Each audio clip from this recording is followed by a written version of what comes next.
Second to last song, Charlie. Way to go. Way to go.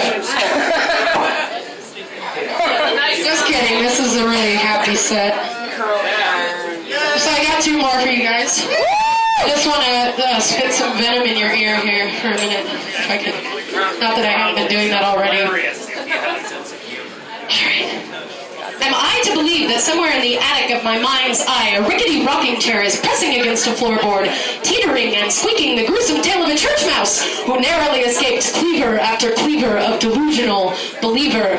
Frightened and rushed along the wood paneling that some would say is a definitive line between above and below, hurried and scurried by the broom of impending doom and swept into a room that is certainly no place for a child, or anyone else for that matter. Delivered by the frothing false family, infested with distemper and vested with interest as the newly transformed emerge, then are quickly and briskly submerged into the coldest water known to man, the kind that chills the bones in your hands. Deep and penetrating, manually isolating as your frozen pointer finger spits accusations and jabs into faces saying, you should know better. But what can you do? When your heartstrings are synthesized, there's no need for those genuine plucks of empathy that might resonate within your body like a meaningful sympathy or minor key symphony. But there will be dancers regardless, swaying and playing, obeying and praying. After all, a plie is kind of a curtsy. And thank yous are priceless when gratitudes are ice picks driven deep into the flesh of the left side of your chest.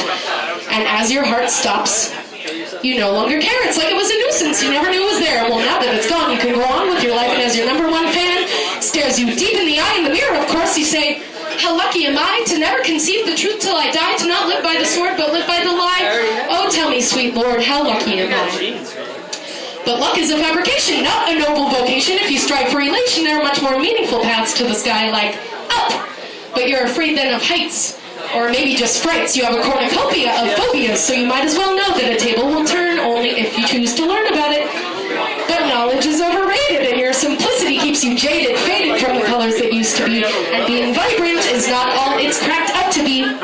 So, this poor little church mouse, so gray and so dull, scratching at the splinters and dying alone as the spectators gather to come pick a bone. The man on the phone discusses whether or not he had worn the right tie to come and witness this pitiful thing die. And as the shallowest of worlds turns round and round, amazing grace, how sweet the sound that saved a wretched, soul-sucking, self-seeking life from drowning and placed it up high on a pedestal to dry and evaporate life for all those who might choose to buy into it. Kind of a rip-off if you ask me, but that's not a fact. You see, in fact, nothing can be proven except what can be. And vague statements like these make for plagued placement like disease in religious text and poetry.